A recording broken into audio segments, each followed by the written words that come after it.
Hi, it's Claire and welcome to Needle Say More. Today I'm going to show you how to create a pipe seam in just 2 minutes.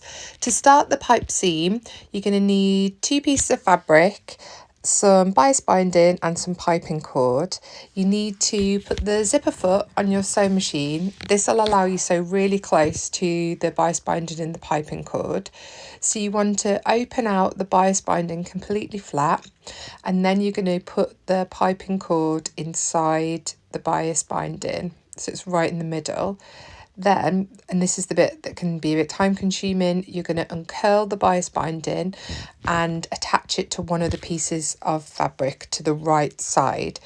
So you can either use sewing clips or pins to attach it to the right side of your fabric, and you're going to completely open out the bias tape. So this is going to create a channel for the piping cord to sit inside. For the bias binding, you can either use shop bought bias binding or you can make your own. I'm using a satin bias binding in the video. So once it's all attached into place, you're going to go ahead and with the zipper foot on your machine, you're going to sew really nice and close to that piping cord, so it'll give a really nice ridge to the seam. It's important to reverse stitch at the start and end of the seam to reinforce it and stop it coming undone. And you're going to sew really close all the way down and then reverse at the bottom.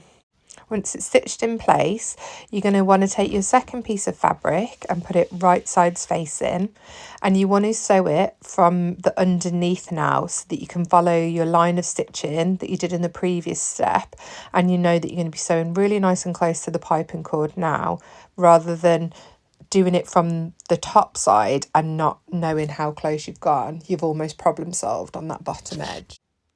So once you've completed that, you'll have a lovely pipe seam. So you've got a nice ridge from the piping cord, and if you use a contrasting colour, it'll really stand out and make a difference to your Me Made makes.